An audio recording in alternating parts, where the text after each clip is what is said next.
What's up? This is Sean from Phinehas, and you're listening to As the Story Grows.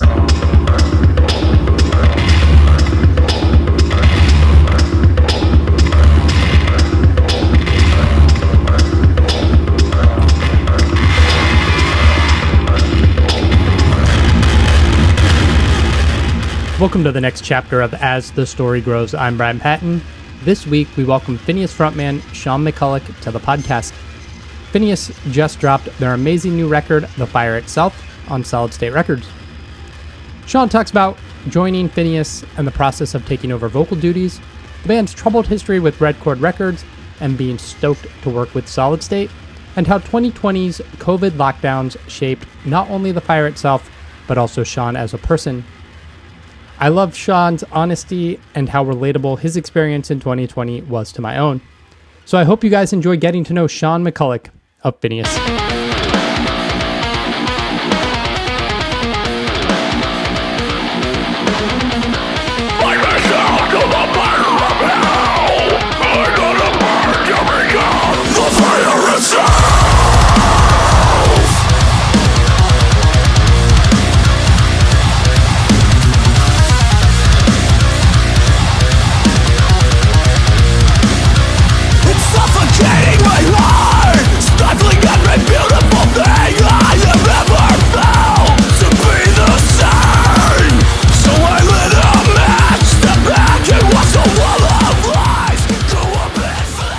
Did you grow up out in California?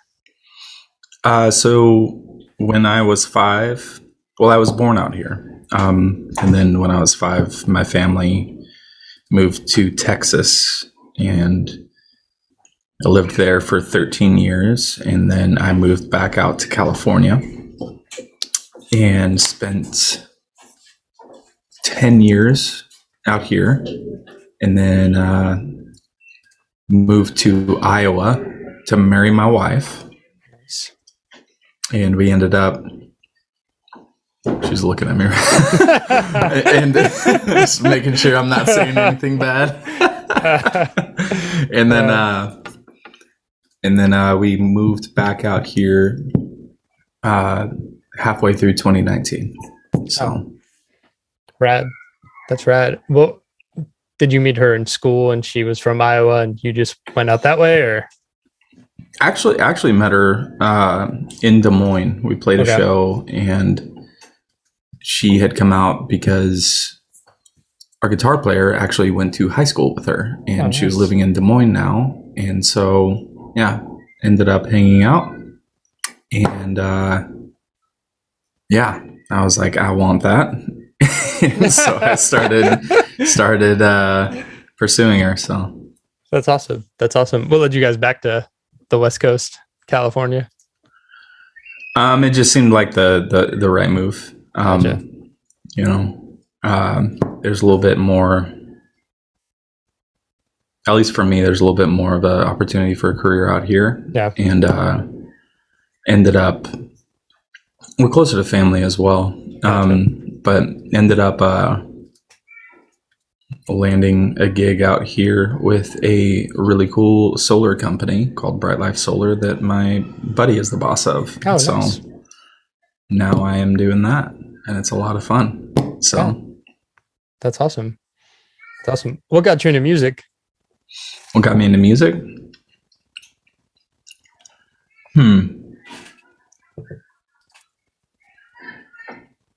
It was a mix of my brother giving me hand-me-down CDs,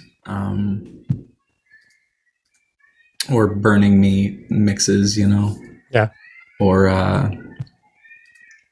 really he burnt them for himself, and then whichever ones he ended up not listening to, I listened to. So I don't know if there's like one specific thing that got me into music, or specifically even more so like this style, but I remember, it started out as like a almost like an obligation to be in choir and stuff, like growing up, and then it turned into something I actually enjoyed. Then my buddy brought over his Fender Stratocaster when I was 12 or 13, can't remember. And he taught me how to play Falling Away From Me by Korn. And that was it. I thought that was the coolest thing ever. And so, yeah, just from there, things kind of snowballed, the choir with the guitar, with music in general, with music programming, with playing in bands, with playing guitar or singing. Just, yeah. Was music programming something you were really into? Yeah, actually, and I still really enjoy it too. And you can hear it here and there in our records where there's some programmed drums. But yeah, I mean, I used to map out everything just by like piano roll, and that was honestly like that's like my foundation of music. It's like my foundation of how I understand music. That mixed with solfege from choir. Yeah. So, yeah, I mean, like I see everything in shapes because of it. You know what I mean? Yeah. Yeah. You weren't the original vocalist, but do you know the origins of Phinehas and kind of how did you get connected to what would eventually become the band in the beginning there? Yeah, I mean, so there were some college-age dudes at Biola University out here in La Mirada, and they all liked really aggressive music. Not all of them had the same taste of aggressive music. Back in that day, they had a guitar player who was, very Van Halen and metalcore influenced, and then the other guy who was playing guitar was more, like Sky Came Falling or Minor Threat influenced, and so they blended together in an interesting way. Their singer was a youth pastor out in San Clemente. It was either San Clemente or Dana Point. His name's Matt Wyarty. Actually ran into him at like a Whole Foods a couple years back. That was really weird. It was awesome. Like he's a great guy. I'm just saying, like, it was like ironic to run into him randomly because I thought he lived like an hour away, Yeah. But a great guy. And so, yeah, I mean, they started out playing shows like wherever they could, house shows or shows at, the college dorm, that type of thing. And then eventually moved on to, play a handful of other venues, So I think I saw them at House of Blues and I saw them at Chain Reaction, opening for a couple of bands. I thought that was really cool. So, yeah, that must have been back in late 2006 to early 2007. Yeah. Like right before I joined. So it was a long time ago, man. That's like 15 years, 14 years. 14 or 15. Yeah. How'd you get connected and join the band? So I actually went to Biola University for a couple of years as well. I mean, I ended up dropping out, but that's not the point of the story. but I actually went there to play baseball, and I have a pretty good baseball program there. And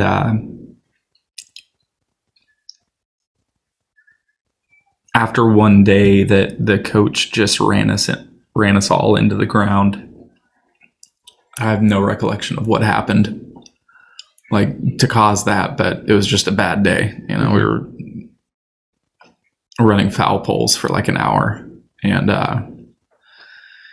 I'm like sitting on a bench on the entrance into our dorm, and a guy walks up to me and he says, "Hey, do you by chance like metal music?" And I was like, yeah, kind of depends. And he was like, "Oh, cool. Why?"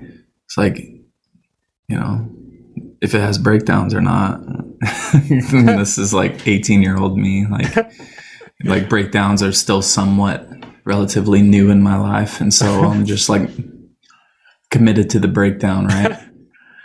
And he goes, "Oh, well, cool. Well, my band, who has breakdowns, they're playing at Chain Reaction. This is like this Friday or next Friday. Would you want to come out?" It's like, yeah. It's like, well, I got tickets right here, and so I just bought a ticket off of him. And at that point, the current bass player and guitar player as well, one of the guitar players walked out of the dorm, and they were walking by and they were like, "Hey, Matt, what are you doing here?" And caught up in a conversation, whatever, and I'm sitting right there, and so I end up meeting those guys as well. Start hanging out here and there. Yep. And then I don't know. I mean, they held vocalist tryouts I forgot about this. They held vocalist tryouts for months, bro. Oh, okay. And I was like the first one to apply. And so I'm just sitting there like, well, I guess I suck, like, because they're still looking. Yeah. And, what it came down to was like a demo track over one of their new songs, which turned out being Panhammer on one of our EPs later. But it was just funny. Like, and the lyrics were completely different. Like they were like, yeah, we want you to like introduce yourself or, just scream some cool stuff. And like, if you can't think of anything, just scream. You'll be fine. And that's what I did. So anyways, after a handful of painfully long months, ended up joining. And yeah. That's cool. Is that something you had done like in bands in high school, like screaming and being the front man? I did. Yeah, I did for me and a couple buddies had a band. We didn't take ourselves like too seriously. We were it was like 4 dudes and then like another 4 dudes as like crew and, whatever. We were just like a group of friends that hung out, and so we would set up and play. Our songs weren't great, but we had fun with them, you know? And I had played guitar in another band before that, and I did like backing vocals. And so whenever, the band that I'm initially talking about was kind of putting things together, they hit me up and they were like, "Hey, so you do backing vocals, blah, blah, blah. Would you want to just try screaming on, for us?" It's like, yeah, sure. I mean, this is all like low pressure, I think we played like maybe 3 shows and the rest of it was just recording these songs and like, yeah. So yeah, I had not quite as like, I didn't have quite the resume though.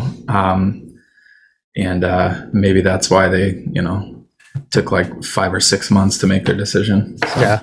Yeah. Do you know where that name came from? Yeah, so the name Phinehas is taken out of the Bible, and he is the grandson of Aaron, who was the first priest, and the son of Eleazar, who was another priest. And basically, the lineage of Phinehas is priesthood.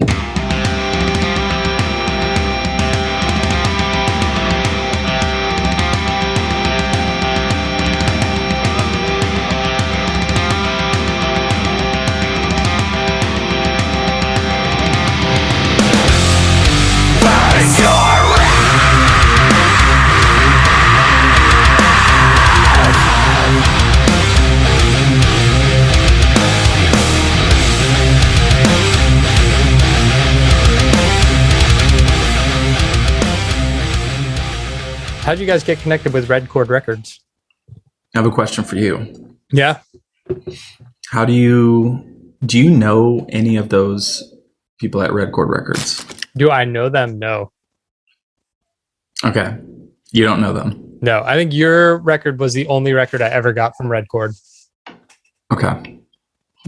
So typically, not to make things awkward, typically like that name to me is like Voldemort. Okay. You know what I mean? Like he who shall not be named. All right. Type of thing. No, it's.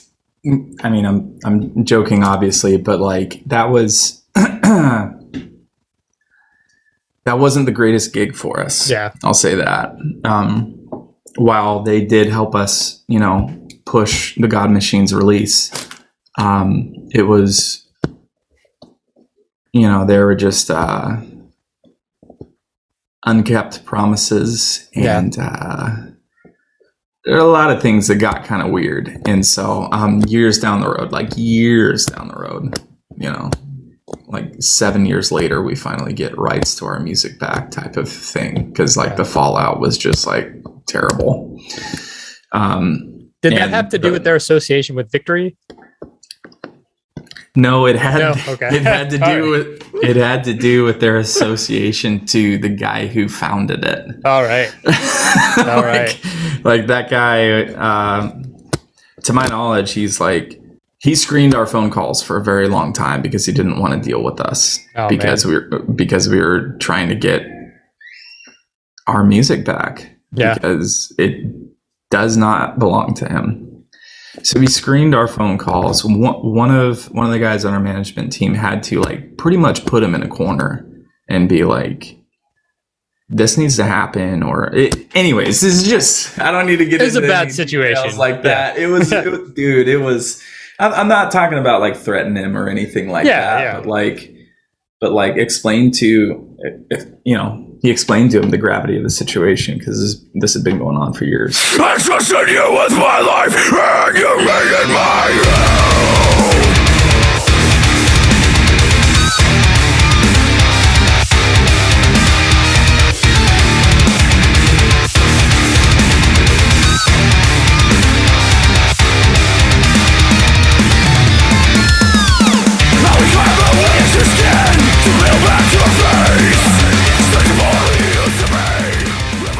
You're able to leave Red Chord. What gets you to Solid State? Was that something you guys had always hoped for, or I don't know, bands who come up through the Christian scene, Solid State is the holy grail in a lot of instances, especially for a certain generation of bands.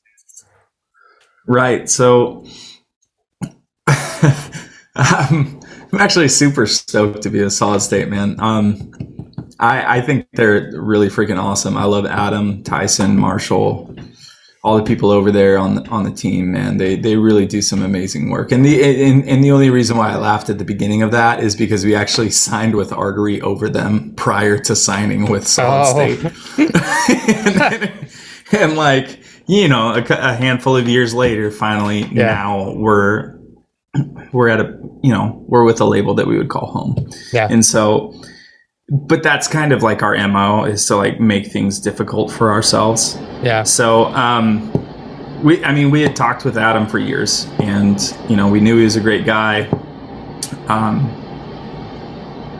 And I can't remember even really the reasons why we went with Artery over Solid State, but at the time they made sense. Now looking back, I would imagine they don't. But yeah, so it was coming out of Red Chord, we could have went straight on to Solid State. That just didn't happen. I don't think that, something about the timing, man. I don't know. Our journey feels like we've hit a lot of road bumps, but we felt like we've had to go through the majority of them anyways to kind of be who we are today. So yeah, I totally forgot you guys did that record on Artery. That's funny.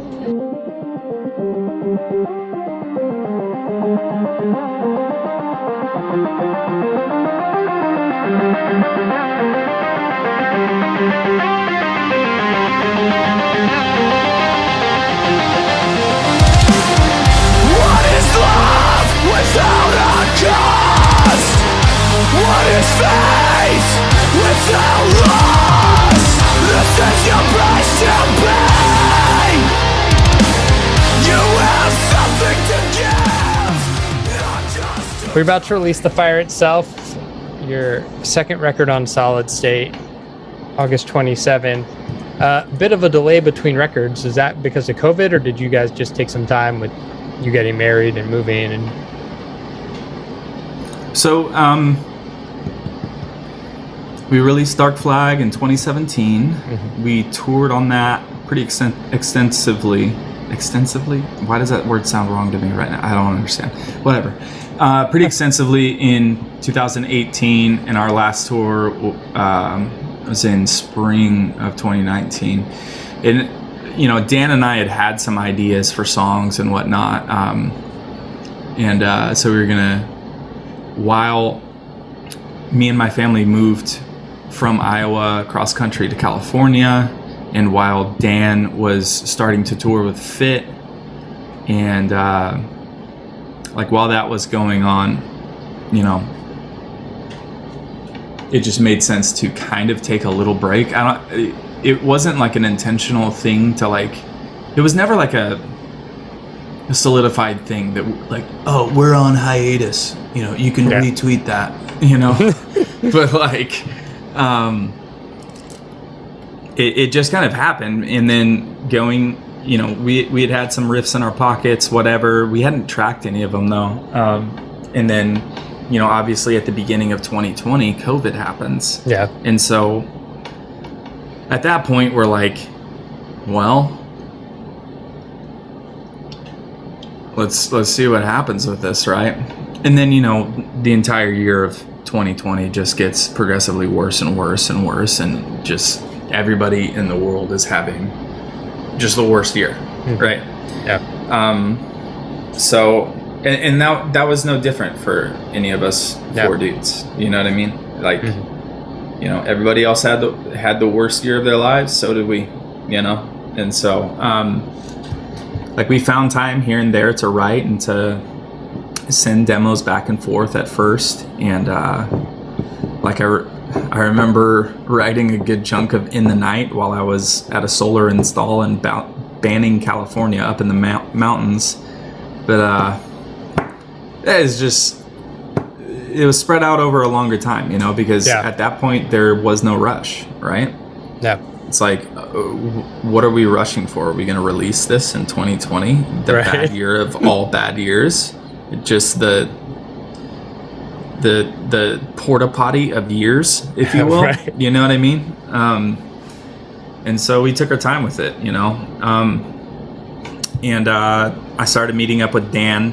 He was still in my COVID bubble, Started meeting up with Dan pretty frequently. It was every Friday, on the dot, at 10 p.m. and we'd stay up till 4 or 5 in the morning just writing. And Dan's got his recording rig, and so he was tracking everything that we were writing. I forgot the initial question, by the way. Oh, it was about the break, right? Yeah. I'm talking about the process. It's That's fine. my bad. It's fine. The process is great. You answered the first part, so you keep going with the process. Okay.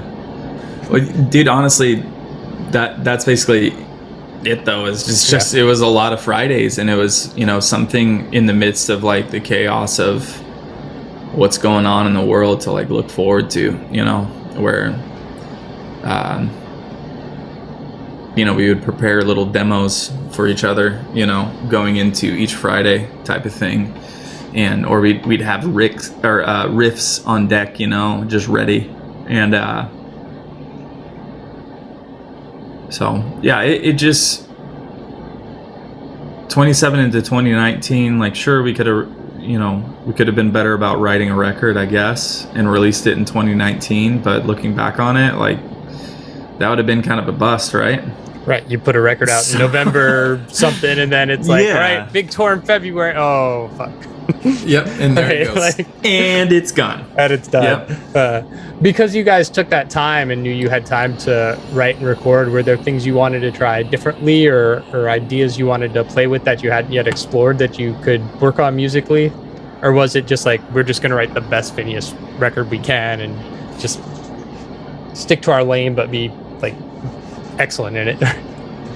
Well, I think there's stuff that we always want to try, And whether it translates or not, or whether it's right for a song, is a completely different story, right? Yeah. So, like, I would love to, like, put out a song that sounds like Bon Iver. Not gonna happen, right? Not gonna happen. That's not gonna translate, right? Maybe, you know, we could have some dueling harmonized saxophone leads, right? Yeah. Or, you know, no. It wouldn't work, right? So, I know... I'm sure at some point, although this might work, like try and write a song that sounds like modern day metalcore Van Halen, like that. Yeah. That would be a fun thing to try, right? But there's stuff that we always want to try. Yeah. But we try and insert them in a subtle way to where it's not like jarring. First of all, just for us as songwriters, like we want it to flow, but also for the people who've been listening to us for, I mean, now a decade. You know, so I think there is something to that, staying in your lane, but being excellent at it, that I really agree with. You know,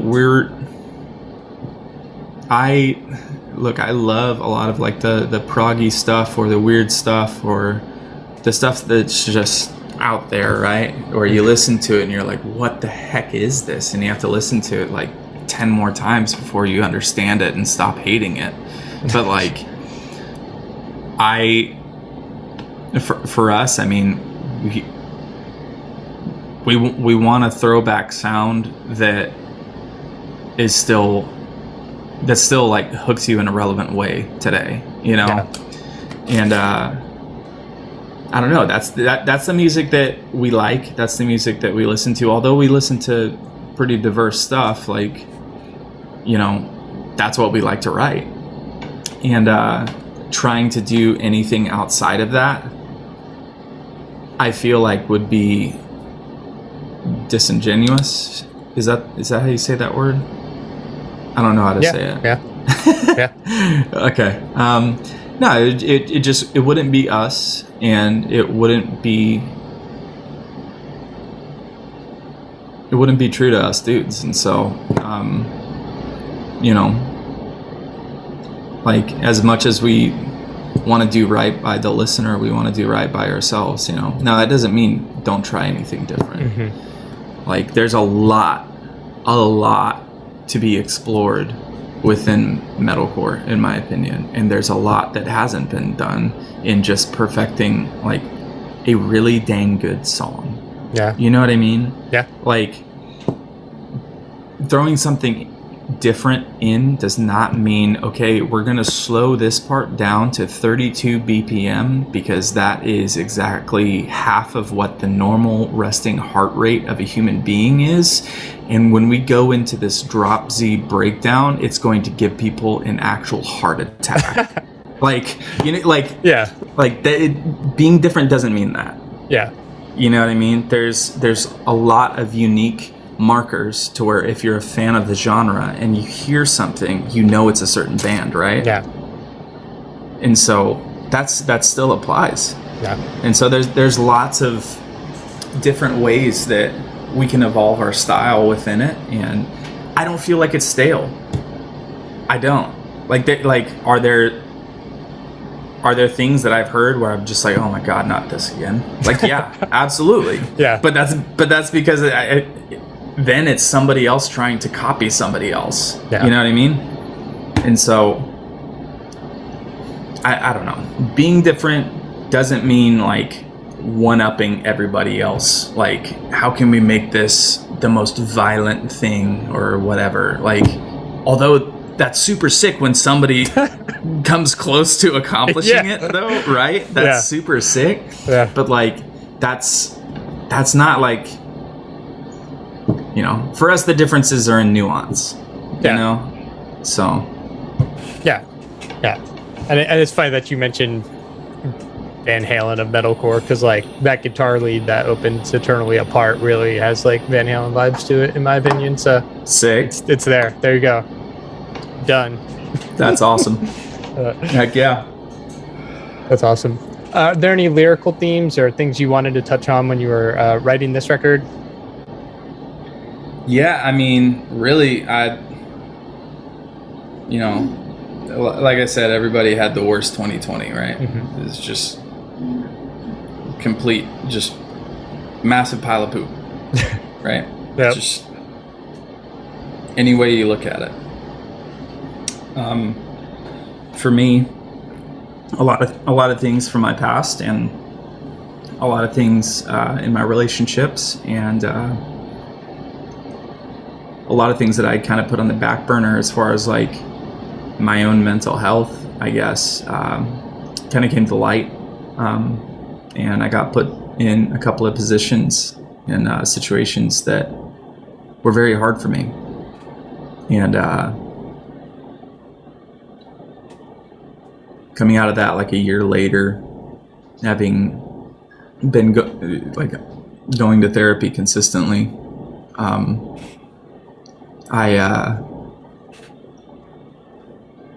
still learning a lot. I'm not out of the woods, but I would say that the fire itself in general is, I mean, it's about a number of things, but the album title itself is about like finding. It sounds so cliche, man, but it's so relevant, at least to me, because it's finding myself. Mm-hmm. And the pandemic gave us a lot of time to look in the mirror, a lot of time to decide if we actually like who's staring back, right? And I saw a lot of things that needed to change, and there was a lot of hard things going on. And so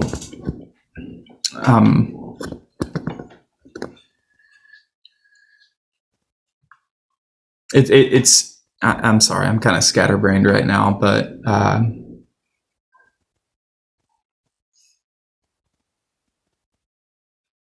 it's about finding myself. And as cliche as that sounds, it is still very relevant to me, because I still look in the mirror and I grapple with who I see. Yeah.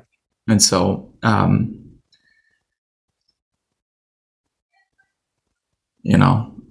don't know, like I'm a dad, I'm a husband, I'm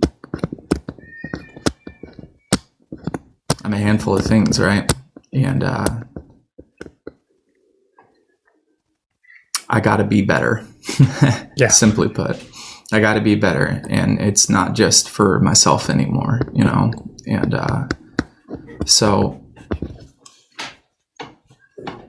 the fire itself, that album name, it's a quote taken from Mark Twain, who was then commandeered by Patrick Rothfuss, who writes the Kingkiller Chronicles, which is a great series. I would recommend it. Still waiting on a third book years later, but we'll see what happens. Anyways, in the Kingkiller Chronicles, it's a fantasy series, okay? Names have a significant importance for the magic system, okay? So if you know the true name of something, you have power over it, basically put. And basically the saying is like this, the main character is talking about it. The word fire, the word fire is just a mere reflection. It's like catching some of the heat or some of the light. And this is me paraphrasing, but the name is the fire itself. Does that make sense? Yeah. Okay. Yeah. So that's what this album is about. It's me trying to find my name, if you will. Yeah. As somebody who similarly spent 2020 in therapy and dealing with a lot of shit, like very relatable content. So yeah, I get that. I appreciate you sharing that.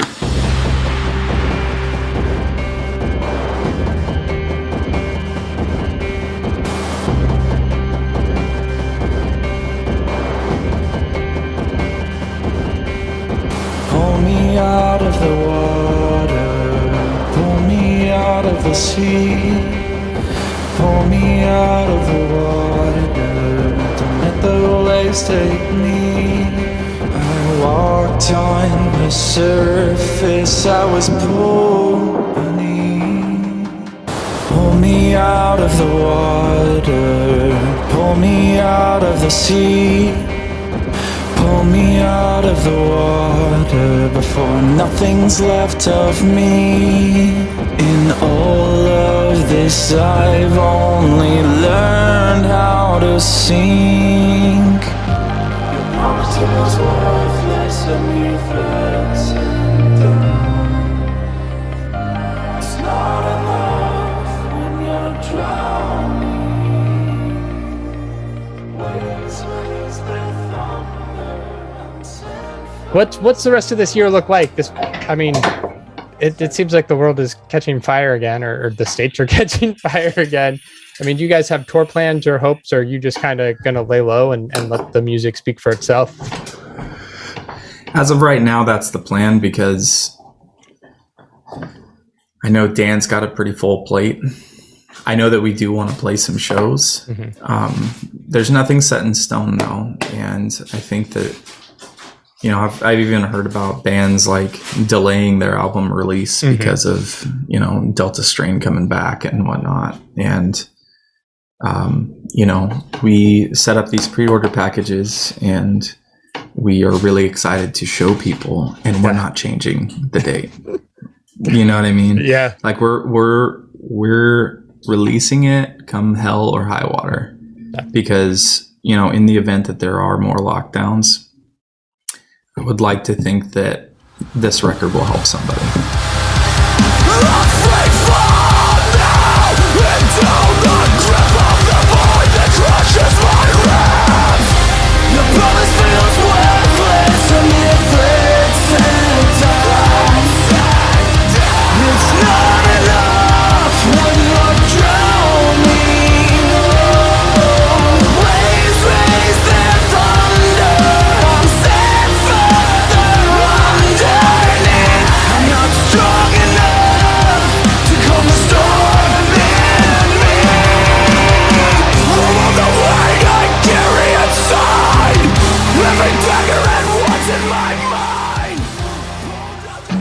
Thanks for listening to As the Story Grows.